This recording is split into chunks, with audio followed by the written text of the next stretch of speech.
Welcome back. Just want to bring you some live pictures now. Obviously, all eyes on Moscow today as President Xi Jinping of China arrives for a three-day state visit. It's the Chinese leader's first trip to Russia since the start of the war in Ukraine. President Putin has said that Russia and China are both fighting common threats. Our Moscow correspondent, Diana Magnay, joins us now.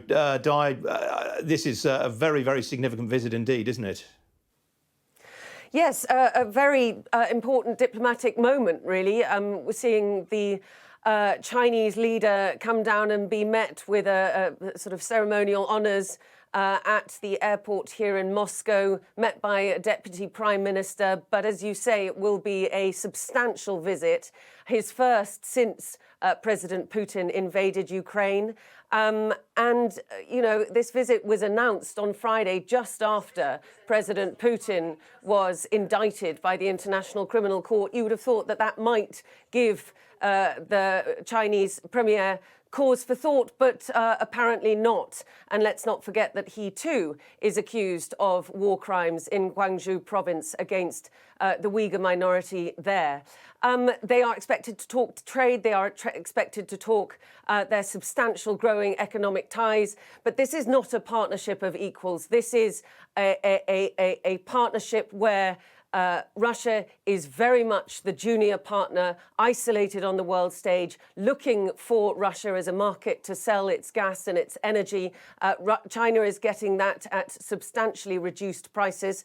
And of course, this is also a moment where both leaders want to show, and especially Xi Jinping, want to show that they are a peace broker in terms of the Ukraine war. The Ukraine crisis is the way that Xi Jinping names this. He hasn't called it a war. He hasn't condemned Russia. He hasn't accused Russia of being the aggressor in this, but he has laid out a very vague peace plan, which I think Ukraine, for one, finds impossible to countenance because it would just acknowledge Russia's territorial gains over the last year. But I think that the Chinese sort of advisors are pretty clear that at this stage there will be no halt to the war because both parties want to see whether they can make more gains before they'll be prepared to sit down and actually talk for peace. But I think Xi Jinping wants to project himself as a key player in any resolution of this conflict. And of course, we've had editorials from both sides, from President Putin and Xi Jinping already in each other's respective major newspapers, where they've talked about the threat that they both face from American hegemony, from bullying, and how they are committed to world peace and a multipolar world order. And that is very much for the audience in the global south. But I think, you know, this is really a boost for Vladimir Putin to have the Chinese leader come to see him 1 year into his war. They've declared themselves a partnership with no limits. We'll have to see whether that is the case. I think that there are concerns, of course, from America that Xi Jinping will be providing and discussing at this meeting, providing Russia with weapons to fuel its war effort. There's been reporting last week from Politico that China was already providing rifles to Russia, and there are other dual-use technologies that are coming in to support Russia's efforts.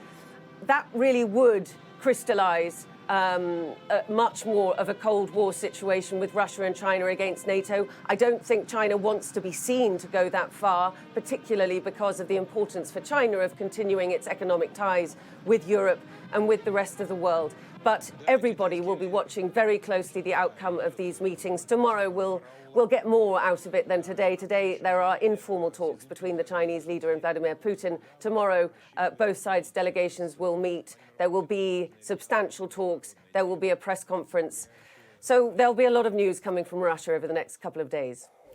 Di, you mentioned just now Xi's ambitions as a sort of peace broker. Obviously, we've seen that in the Middle East last week, brokering talks between the Saudis and the Iranians. We're told that he is going to be speaking to President Zelensky of Ukraine by telephone at some point. Do we get any sort of readout from the Chinese as to when that's going to take place? Not yet. Presumably after these calls after these talks with Vladimir Putin. You would have thought that, given President Biden's unexpected appearance in Kyiv a couple of weeks back, it wouldn't be a bad opportunity for the Chinese leader to do the same thing. But the expectation is that it will just be a phone call with Volodymyr Zelensky, who has said in the past, when China put out its peace proposals, that he would be happy to discuss them going forward with China. But it does seem very one-sided that you have this huge state visit from the Chinese leader, a sort of pat on the back for Vladimir Putin, who's called him his good old friend. Xi Jinping's been slightly more restrained in his terminology in the letter that he wrote about this meeting. And that he'll just make a telephone call to Kyiv. But it's better than nothing. And I think that is, the expectations that he can actually play a role in brokering peace at the moment are pretty limited, basically because neither side is really looking for peace quite yet. But it is possible that he will be able, if he believes or wants it, to weigh in, as this situation continues.